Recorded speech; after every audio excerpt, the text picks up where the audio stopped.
When were you first attracted to each other? Well, actually, when I was in the 8th grade, he must have been a senior or a freshman. He was a senior. And I knew him because Lila Lee was my friend, his sister. And so I knew him, I knew of him. And he looked like so much fun and was so smart. And he took part in a gymnastics program one time, and he and a friend did a lot of fun gymnastics things. Not just that, but I knew about him, and so, but that was just, I just knew him. That's all. So never any idea that we'd ever go together until that Christmas. He was back from the Army and enrolled in university in Tucson. Came home and we had the double date exchange. He went to the Christmas, our young adult Christmas party with Mary Alice, and I went with Speck. And after that evening, they went with each other and we went with each other and got married to each other that way. So that was the... At the end of that night, you went home with him? No. Oh, okay. Just after that night, we started dating each other. And, of course, he had to go back to university, because this was during the Christmas break that this happened. And I can't remember specific dates, but oh well, never mind. Too private. We can always edit it out. Could, but we went together for 3 weeks before he ever tried to kiss me. And then I cried. It was lovely. Lovely kisser. Was that unusual to go 3 weeks? Never mind.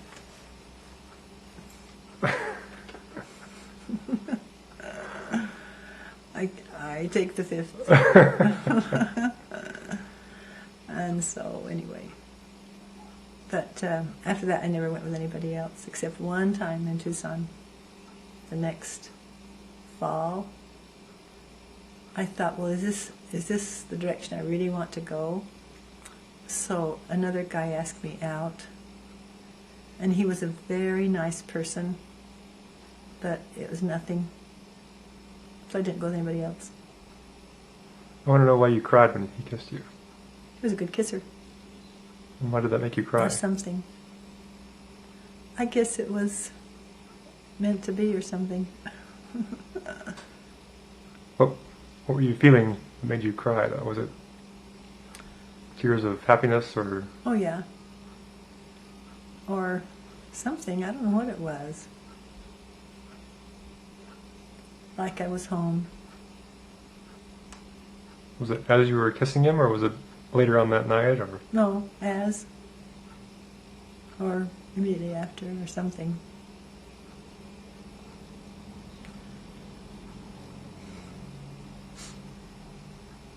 Well, that's it. And so then, of course, he went back to school, but he'd come home quite a few weekends to do his laundry. So we'd be together. And then he was going to Pendleton to work, and that's when I wanted to go, and I didn't, and I went to Salt Lake to work instead. Right. And then the next fall I went to school at Tucson. And then that New Year's Eve he gave me a ring, and I said, I'm not ready for this. Don't spread the word or anything. But that was so hard, so hard. Because I was still writing to the other guy. He had sent me orchids for my birthday. The other guy was Elby? Mm-hmm. And It was a really hard decision to make. But I wore the ring and made up my mind, mostly. So Wait, so you told him no, but you wore the ring? I said, okay, but don't tell anybody yet. So it was still a struggle for me to make the decision. So he knew you hadn't decided yet? I guess he knew. I don't know if he knew. Anyway, by the next day I kept the ring on and we went forward. And then we called LB to tell him. Went up to his folks' house to make the phone call. I was quite involved with LB. I was the maid of honor at his sister's wedding. Lots of things. So it was really a hard thing to let go. But I did, thank goodness. It's a terrible thing to have to decide such big deals when you're only before you're 20. Yeah. So was there a time when you thought, I really like him, like in a marriage kind of way? Or was it after he proposed to you that you thought about that? Well, I don't remember, at what point. And I was still really up in the air about everything. I didn't ever have a real confirmation that it was the right thing to do until we got across the altar in the temple, for heaven's sakes. What a delay of the spirit. Just in time. Right. But then, all the decision was all the right things, and what I wanted in a companion. And that we kind of had the same backgrounds, and I knew his family. So that was a big influence. Besides the fact that he was a good kisser.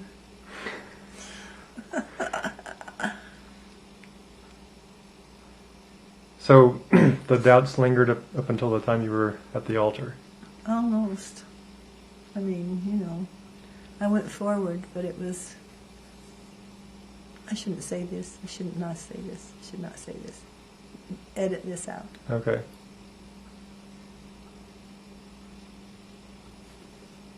You shouldn't say what? That I had doubts. That's pretty normal.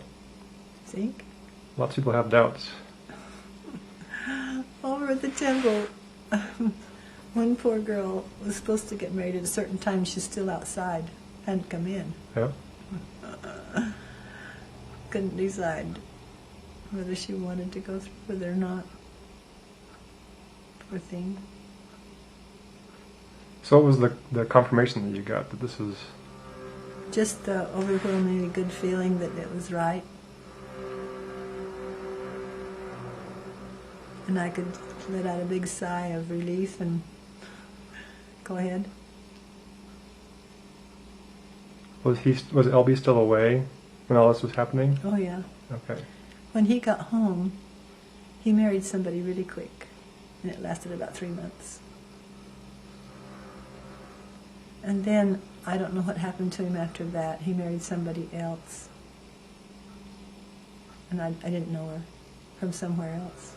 So, yeah. And after we got married, we went to the mountain for 2 or 3 days before our reception. Stayed in somebody's cabin. Mm-hmm. That's when it took the biscuits 3 minutes to cook. Since the stove. Oh, right. The stove was so Got hot. the stove really hot.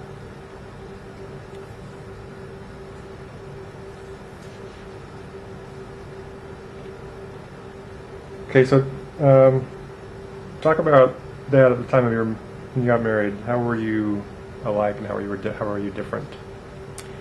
We must have been so alike that I was telling the kids the other night, Clifton and Callie, that we never had any disagreements That's hard to believe.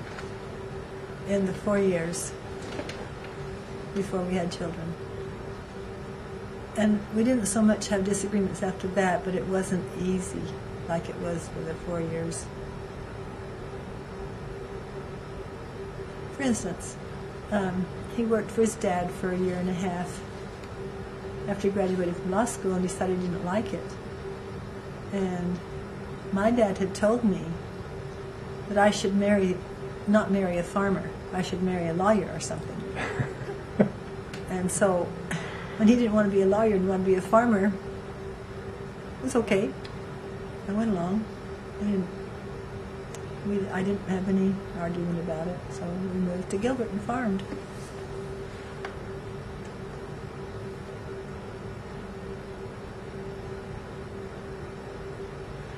Do you remember the actual wedding day and the preparations and what happened and the details from that day? Well, during the spring before we got married, I went down and stayed with my grandpa and grandma Carpenter, who lived in Mesa. And I just wanted to stay with them for a little while, 2 or 3 weeks, and so I did that. And Mother bought a sewing machine to sew my dress, and then gave me the sewing machine. So she made my dress. At that time, we didn't go to the temple ahead of time for our endowments and then get married another day. We had to be there at 6 o'clock in the morning, and we did the whole bit. You did all the preliminary things, initiatory work. Yeah. And then the session. And then you got married. So we got married about 12:30 after being there from 6 till 12:30. That's a long day. We felt really married. Oh yeah, that was fun though. And that was at the Arizona Temple? Yeah. Who was there? Well, our parents, both parents. A girl that I knew from high school was in the temple that day, and she says, "Do you care if I come to your wedding?" I said, "No, come." And another couple was married at the same time, and we all went in the same sealing room. President Payne married us and then married them. Another thing I was embarrassed about was because he knew Ken's parents more than he knew the other couples, and so he focused on us more than them. It seemed like that was too bad. They should have done it in separate ceremonies. Oh, so you were all in the same room. All in the same room at the same time. We Interesting. did 2 ceilings. But see, because I was the oldest grandchild, and none of his brothers and sisters were there who had been married, so we only had our parents, and I had, I know my Granny Curtis was there. Grandpa and Grandma Carpenter, why weren't they there? I think she must have been sick. But it was a very small group. Besides, but after the ceremony, all the kids that were younger than we were outside waiting, and so we had pictures and things. And then we went to the mountain for 2 or 3 days, and so that was on a Thursday. And so on Monday we had our reception out in the front yard of this house over here. And Uncle Ralph and Aunt Willette brought pulpus grasses that they picked on the way over. I think they get arrested now. And we put them in big containers for our decorations. And so we had a reception there on the front yard.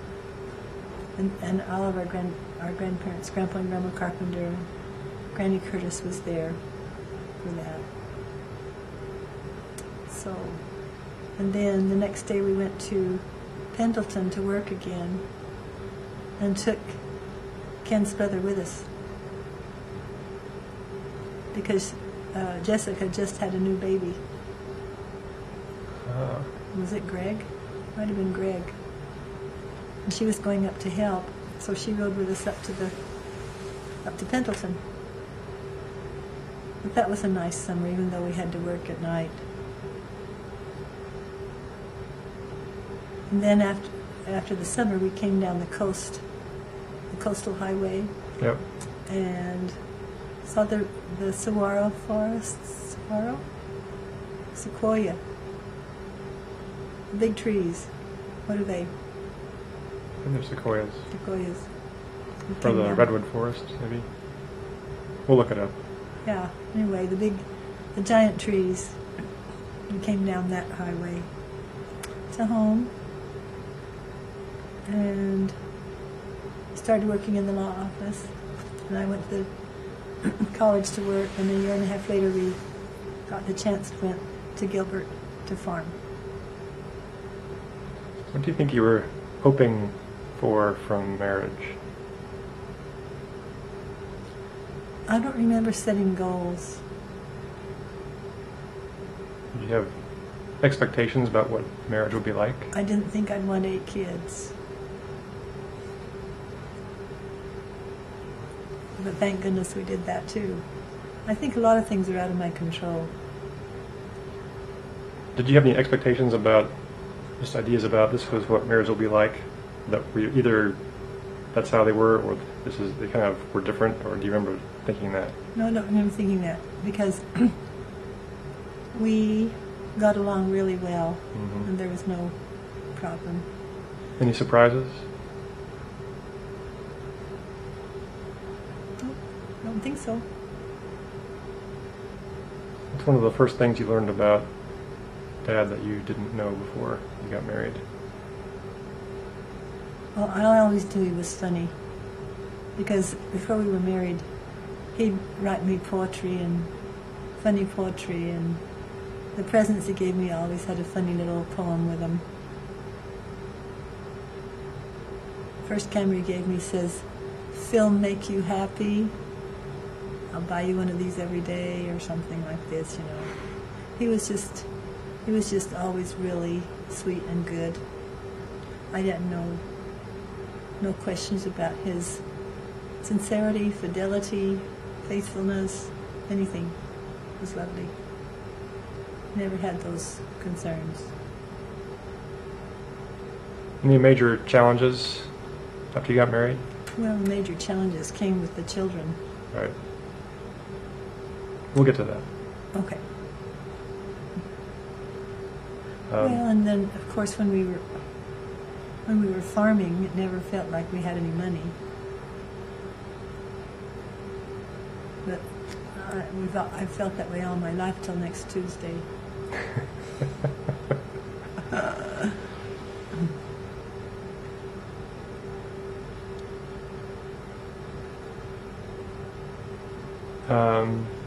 What was there anything that you learned early on in your marriage that's been helpful to you as it's progressed?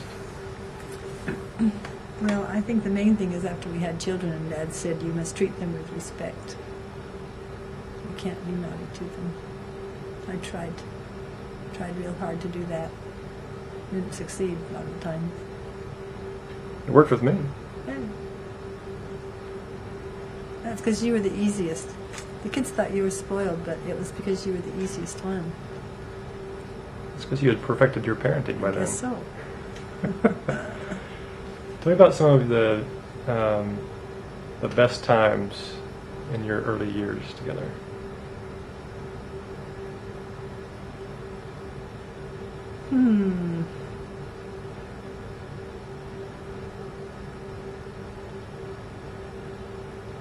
We always had young married friends in Gilbert, and they had parties and things.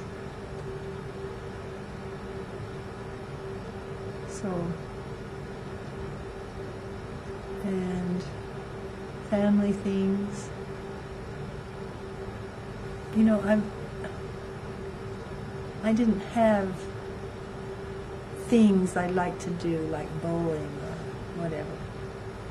So we didn't do a lot of that. We just went along and were happy. It sounds like you did a lot of socializing Probably, yeah. with friends and family. Okay. And you never disagreed in your early marriage? Mm-mm. We didn't. That you recall? We didn't.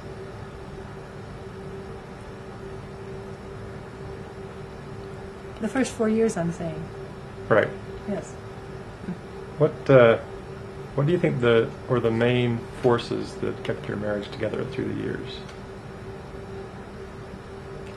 Well, I think that we never felt like there was any other thing to do. I mean, it seems like sometimes these days people say, well, if it doesn't work out, we can split. But that never crossed our minds at all. So I think if you feel committed, you can do it. Do you think the forces keeping you together changed over time? What drew you together? No, I think it was church and personality, and then you have the children that keep you together. I mean, there was never any question of not staying together. Was it? Okay.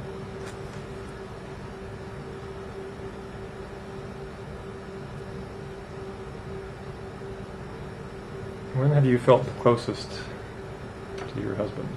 Well, he'll say it's right now. What will you say?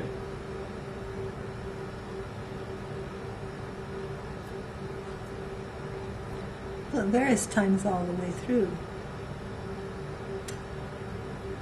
I had some depression at different times, and that part was hard.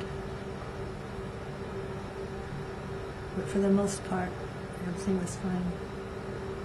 And when I had the depression, and I think this is typical, it seemed to me that he was at fault. He was why I wasn't feeling good. And so eventually I had to tell him how it was. And as soon as I told him, I was so much better. And many years later he said, "You felt better, I got a stomach ache."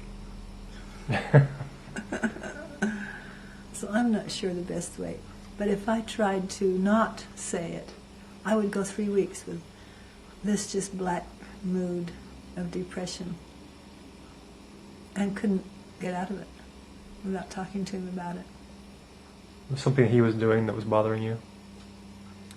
Before I talked to him, it Yeah. was. After I talked to him, it wasn't. Mm-hmm. So I don't know if I could have said it to somebody else and spared him or not. I don't know how that would have worked, because I didn't have a close friend that I confided in at all. Mm-hmm. He was the only one. Not my parents, not a girlfriend, nobody, not the bishop. I never had another person that I confided in. So you confided in him? yeah, it made a stomach ache.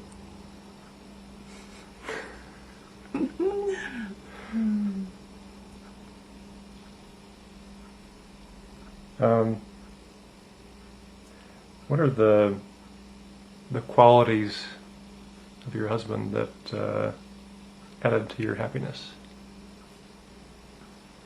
Because he's always positive, funny, loving. He thinks he's helpful.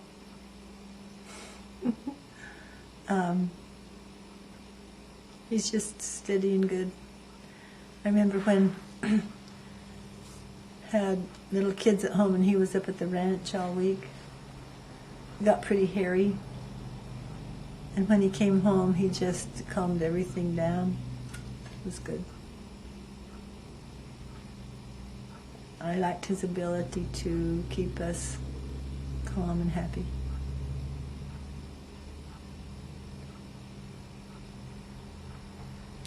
And what are your qualities that contributed to the happiness of the marriage? Well, I kind of kept the itinerary. the schedule. This is what we have to do. I kept the books. He's not a detail person. Drove him crazy to try to keep track of the books and things. I did that. Tried to keep the house good. But actually he's the one that made it better. I'm sure it was a team effort. They just drove up. That's all right. Reminisce about some of the wonderful times together. Things that jump out at you. We took a lot of trips to Salt Lake. We would go with other couples to conference almost every time. Drive, have a good time. And so Mom and Dad always came and stayed with the kids. I don't know how they ever did that. It was a big deal. But they let us have our time off. So that was good. How long would you be gone? Well, conference was usually, one day of conference was on the 6th of April, always. And so if it was on Saturday, then we'd drive up on Friday and go Saturday, Sunday. If it was on Sunday, I guess we still do that, drive up on Friday, go Saturday, Sunday, come back Monday. But at that time we also would have a reunion with his family. We'd always, like Mylene and Jessica, would always come to conference, and we'd have fun time with them too. Find out? Yep.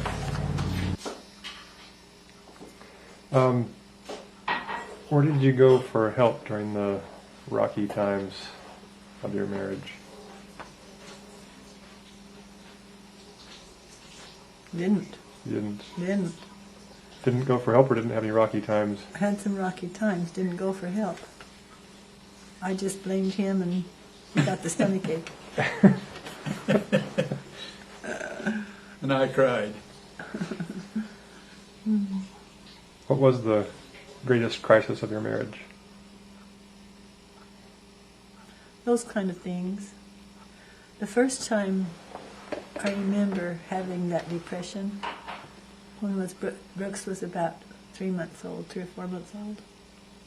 And so I had Jana, who was a year old, and Brooks, who was 3 or 4 months. And I remember feeling like there was no point. I mean, there's no point in tomorrow. There's no point in Christmas. There's no point. And I cried all day. And when he came home, and he realized what a state I was in, he just put me to bed and took over. And she worried about what I would do. Not that night. It was a terrible night. But I had those feelings of depression quite frequently. Part of the problem, young women now don't understand, there were no, what do you call these modern diapers women buy? Well, Pampers or Anyway, she disposables. washed 175 million diapers during her life because you had diapers and you rinsed them out and washed them out and hung them out to dry and folded them and Over again. used them again. Yeah. And at one time we had 5 kids in diapers at night. 2 or 3 all day, 5 at night. I went to the doctor, told him the situation. He says, "Oh, I think we can help." And he gave me some medicine for the 2 or 3 oldest ones. Yeah. And within a couple of weeks they quit. Ah. They'd wonderful. wedding at night. Yeah. That was wonderful. Well then, when Marcy got to be too old to still be wearing a diaper, I went back to the doctor. That doctor had died. he was asphyxiated in a little cabin down in Mexico with a heater in it. And so the new doctor, he says, well, I don't know what that was. I'll have to go look at the record to see what he gave, and it was in the file in the basement. So he had to go find it to see what he had prescribed. And so he came back up and said, oh, he says, oh my goodness, I guess I'll let you read this. The other doctor had written in, this woman has too many children. I only had 5. So by the time Marcy came along like that, I had 8. But that medicine didn't help, it didn't work on her. So how did you get through the depression? What helped with that? I vented on him. Then I was okay. And he had the stomach ache. I didn't know what else to do. I tried not to.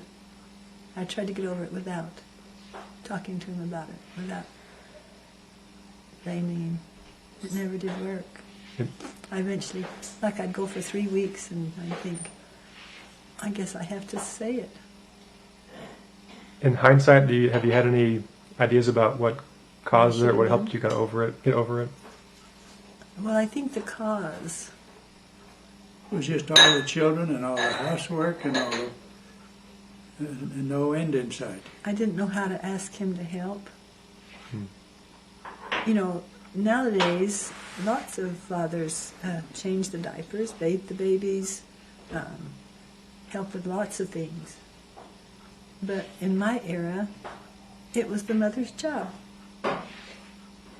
And I didn't realize that I knew I needed help, but I didn't know where to get it. So. And my vague memory is that we talked about that some, about her needing help, and I would suggest, well, let's hire somebody to help, and that was never, somehow that was an admission of failure on her part if she did that. But not only that, but we didn't really have the money to do that. You think we were just wallowing in wealth, but we weren't, because I kept the books. And I was always there used to be a song about cockeyed optimist, and that's what I was. I didn't know how to delegate either. I didn't know how to have somebody help. And I remember we hired a maid once when we were a woman who came and helped you. Do you remember that? 2 or 3 times we did. And she was a Mexican woman, really quite good. And Leona called Uncle David and said, how do I tell her in Spanish to clean the toilet? And he said, you just say, limpia de Juan. Juan is the word for John. He said, she'll know what you mean. One of the ladies we had up before we moved down there was a Mexican lady, and when she got through, the house smelled so terrible from her body odor that we just it was couldn't a racial do it. thing. We just couldn't do it. Ridiculous. And the one down on the farm, I think she stole the kids' money and stuff. So those were strange. Let me, all right, what memories of being together do you like to relive? Relive or get rid of? Relive. Either one.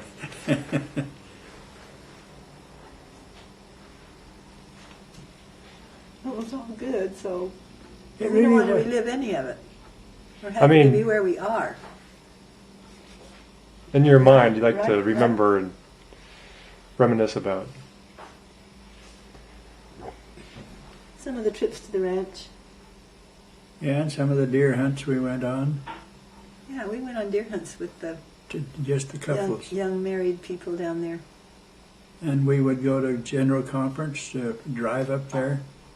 2 or 3 times we flew on those, what were those big We didn't ever do that as a group. You and I did it Right. by ourselves, but not as a group. But there was an airplane service that flew to Las Vegas and then Salt Lake. It took about 3 hours to get there. But it was a turboprop, big high-winged airplane with a huge propeller on it. And she said to Aunt Jessica, what do I do, babe? Well, I'm afraid I'll get sick. She'd been up in an airplane before with a couple of her friends, and she got so sick they couldn't hardly get down fast enough. But so Aunt Jessica said, get some Mother Sill seasick pills. Oh, Dramamine. Which was Dramamine. And so she took that, and from that point on, she never did get sick in an airplane. I'm not running a little one again, that's for sure. Yeah. Yeah. Tell me about the hunting trips. Well, several couples of us with little kids. We left the little kids behind and went to Kaibab. Or up by Prescott somewhere, there was or someplace. And camp and hunt. I didn't care to go hunting. I stayed in camp one day and I'm the only one that saw a deer. It came walking through camp. She was not interested in the hunting, but we had a great time with the camping. But the last hunting trip we went on was a great disaster. We went up to our ranch. I had built a new road, and so nobody had ever hunted in there before, and there were lots of deer up there. So we went up the evening before the season opened, and as we came around a bend, there coming down the slope was a whole herd of deer. And one guy got out and went, bang, bang, bang, bang, bang, bang, bang. Got our limit. Killed everybody's deer farm. We were ready to shoot him.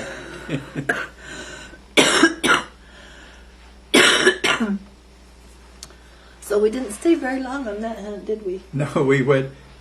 We had built. Did you ever go up to a place called the Milk Ranch on that ranch, or were you not old enough? I remember the name, so I probably went there. Which one was the Milk Ranch? Pardon? Which one was the Milk Ranch? Where we built that cabin. Where we built that wooden thing? Yeah, that house way up there. Up on Boulder Creek? Yeah. Oh, okay. One of the most delightful things we did as a family, we took everybody in my four-wheel drive pickup, and we went up to this cabin that we were building it, and we took a bunch of tin and put the roof on, and the rest of it was open. Had a wood floor, and during the night it started to rain. Was Lita the baby? I can't remember. Anyway, we all moved our beds to the center because it was getting wet around the edges. We lay there asleep and listened to the rain. When the rain quit, Boulder Creek was running, and you could hear it was running a lot of water by then. Crashed and thundered. That was a fun thing. And we really enjoyed being there. On this deer trip, as we prepared to go to take the stuff to fix meals and stuff like that, I thought, well, we'll have some hot chocolate. I'll take my mop bucket and I'll wash it out before we use it. So we slept in a camper somewhere outside the main sleeping place. I can't remember. And when I got up the next morning, they'd already made hot chocolate in the Without washing it I never up. said a word. Oh.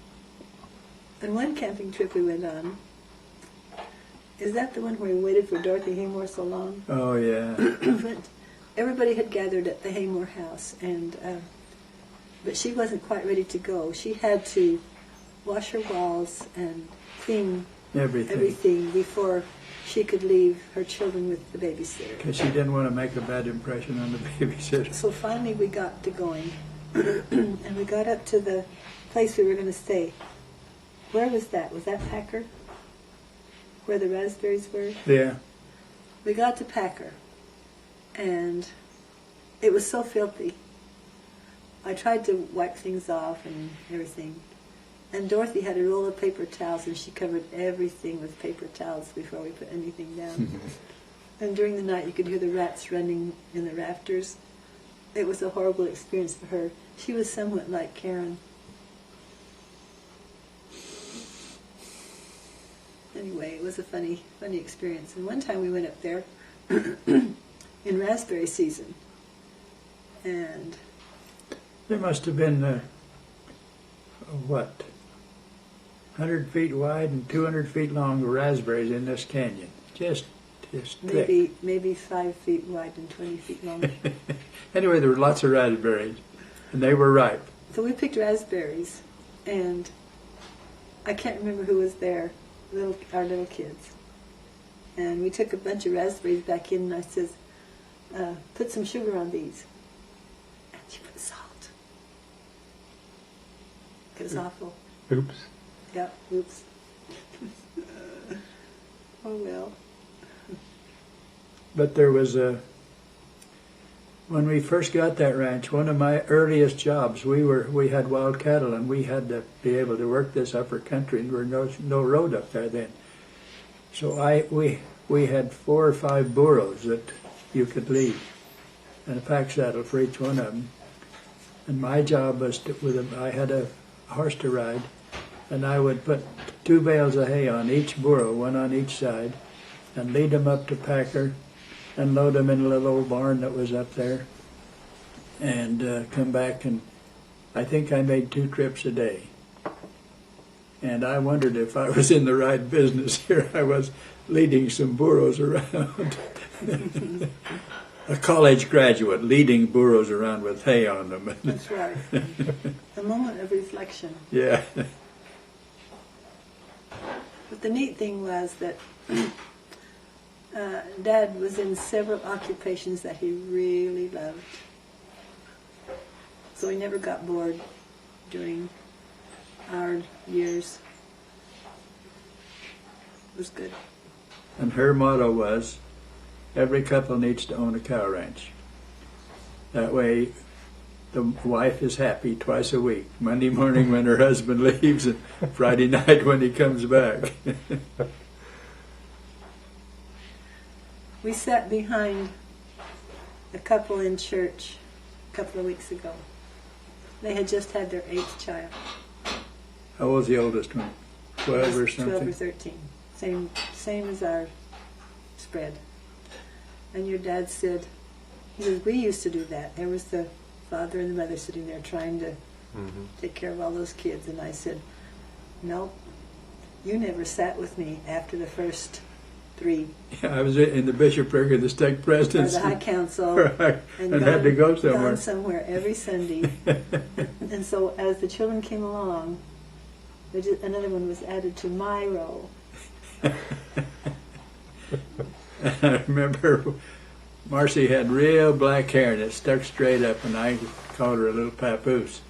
And when we got up to in church to bless her, I picked her up and started up there, and I heard one of the Stapley boys say to his mother, "You dolls really going to keep that Indian girl?" I realized I'd been calling her a papoose, and they thought she was an Indian. And I said once, it's joking, I can't remember why I said this, anybody know any fat Indians? And one of the kids says, yeah, there's one that rides Vest 4. This one we lived out on the farm at Norton's Corner, and the kids rode a bus to town, to school. Chronologically, we lived in 5 or 6 or 7 houses in Gilbert. We started out in one little rental before Jana was born, by the airport, where, I don't know what's there now. High school. High school isn't there anymore. It might be junior high. It was Anyway, they built a new high school. And then, when she was about 3 months old, we made a deal with Mrs. Wright to buy her farm. Well, we lived over on Penny Place first. No, we didn't. And so we moved. Yes, we did. No, Jana was 3 months old.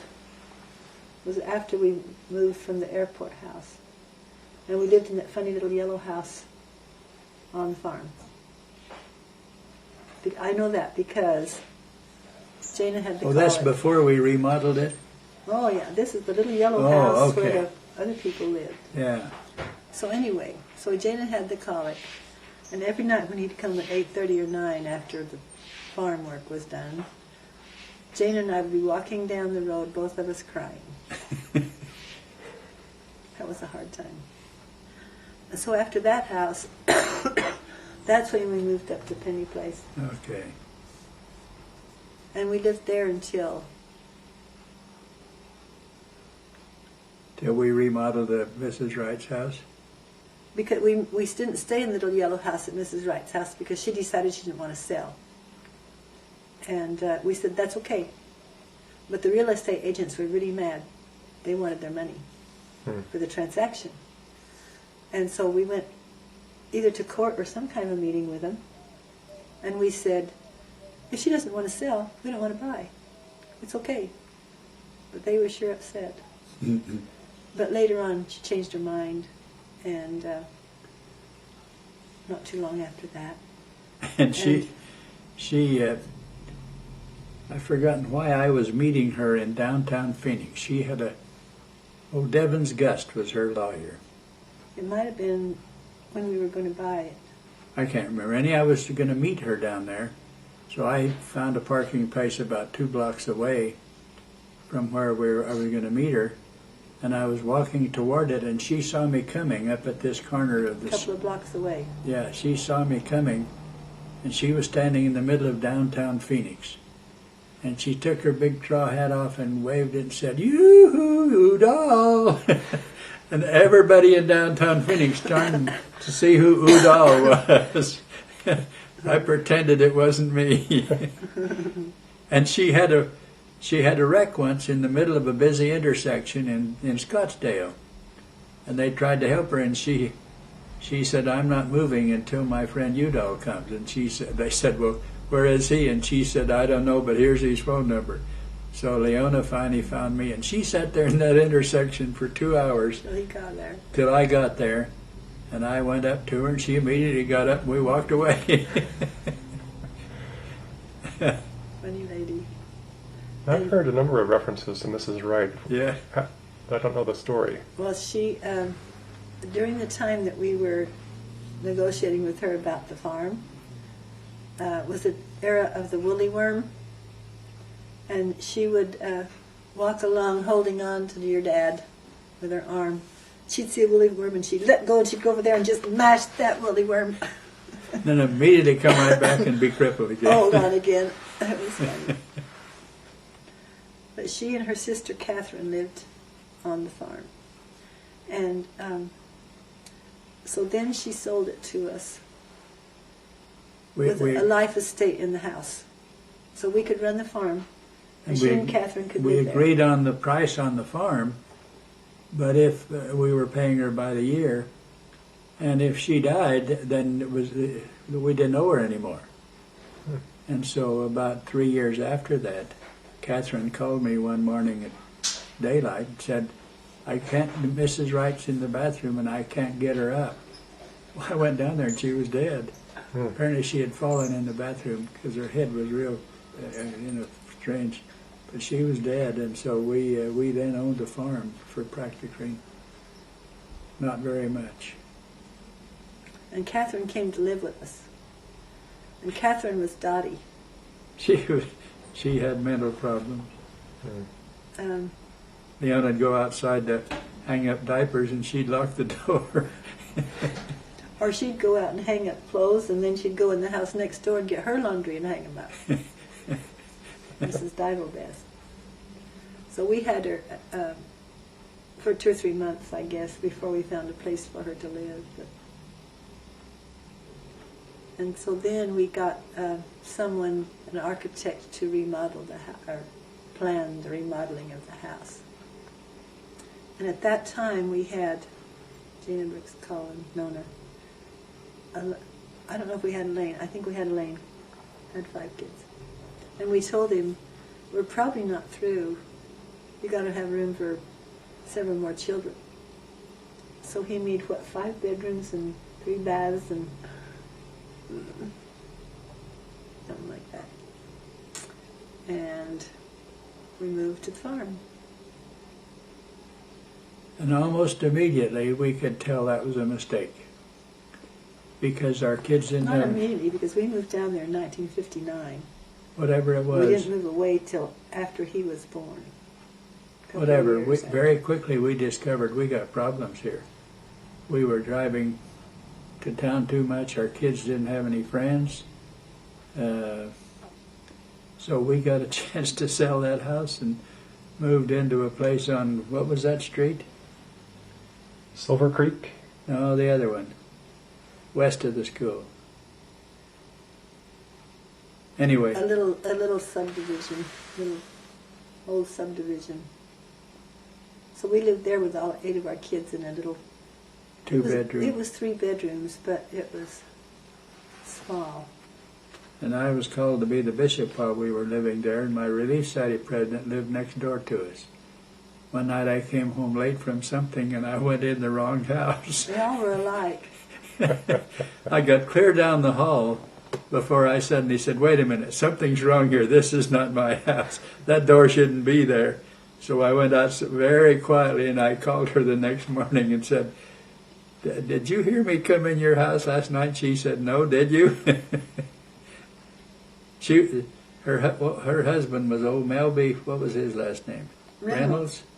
He was a ditch boss. It was Eddie Reynolds' Eddie parents. Reynolds' dad and mother.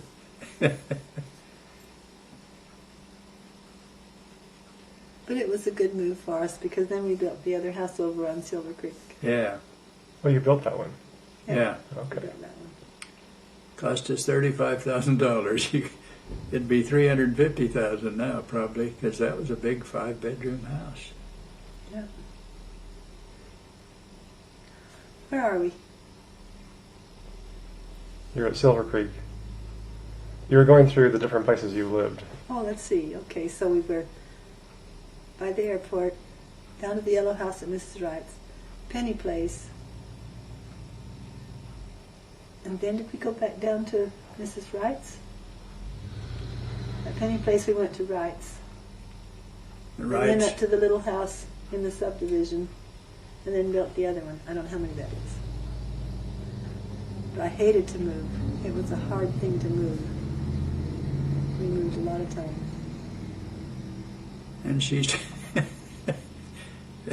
one of my favorite stories. And I don't know why it's funny to me, but she did something. She had 2 or 3 of her little kids in the car with her over in Chandler somewhere, and the policeman gave her We're a going to ticket. the doctor Gave her a ticket for something, for speeding. for speeding. He said it was a 35-mile zone, and I said, no, it's a 45.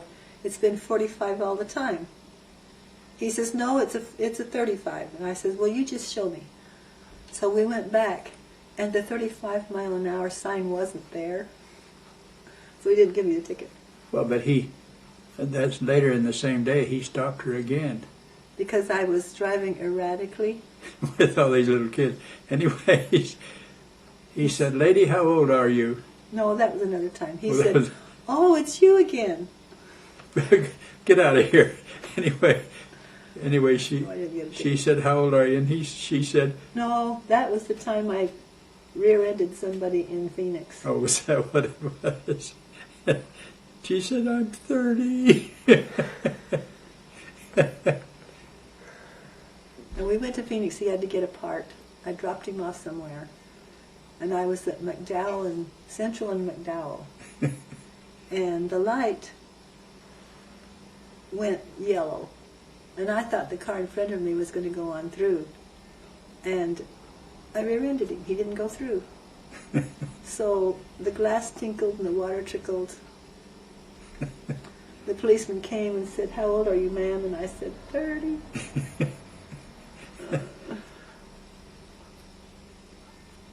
4 or 5 little kids in the back. That's before seatbelts, so we're just all sitting. I had 2 horrible memories of our family. What was the first one? I just now forgot it. We'll tell the other one. The second one is I drove home from the ranch one evening and just got almost to the house over there on Silver Creek, and Nona came running out of the house and said Jana ran over Jordan with her car, and Mom's gone to take Jordan to the hospital. Come to find out, she didn't run over you. All she did was bump you with her fender on your bicycle and tip you over. But it scared everybody, and I guess it scraped you up or something. Oh, and the other one, early on we had an old cattle truck that had I was buying hay or something at a flatbed. Anyway, the rack was quite high. Oh, about this high on you. And Jordan and Colin and Brooks were riding in the back. It was a flatbed. They must have climbed up on it after we got to the scale. Whatever it was a truck, and it was a big truck with a flatbed. And something happened, and Colin lost his footing. He started to jump off. He started to jump off and tripped, and he landed on his forehead on a cement. He was on with it, and he went wham. And it right there. I was afraid he was dead. Terrible noise. Terrible. I was inside, and I heard the crash. And I was afraid he was dead. He was unconscious. He hit so hard. So it wasn't moving, but it... I don't remember. No, we had parked there to weigh the truck. Mm-hmm. And it was at the scale. And I don't remember his being unconscious, but we took him to the doctor, and they couldn't find any real damage except this huge goose egg. Thank goodness. But my Your memory... red light is beeping, blinking. We're almost out of the tape. Oh, so. okay. One of my fondest memories of our family life is the dinner table. I don't remember where we got that huge round oak table. That was after we were at Silver Creek. Well, we were at Silver Creek, and at one time we had 12 people around that table at every meal. We had Tom and Sophie, and Leona and I, that's 4, and our 8 children, that made 12. And meals were a very interesting time. We talked. We didn't talk about people, but if somebody had a problem, we would ask our kids, "Why do you think that happened?" And they would talk about it back and forth. And it was a very interesting time. And I remember we had a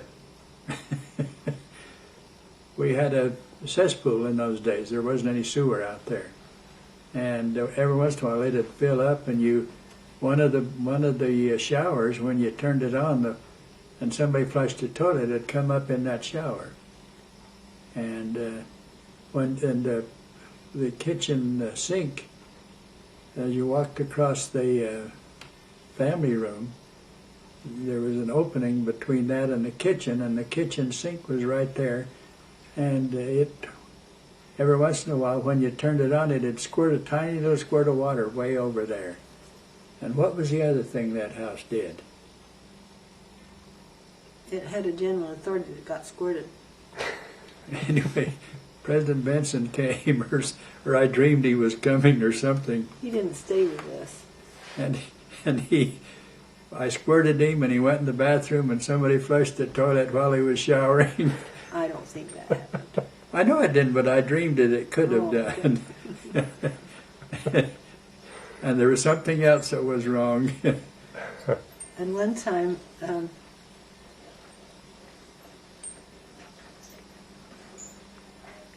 somebody came who was about 6'7". The one that came when Brooks was about to go on his mission. Oh yeah, he played basketball for BYU. What was the one that was discredited? Well, that was the baseball. Had the same name. Baseball. That was the baseball player. You don't have to you don't have to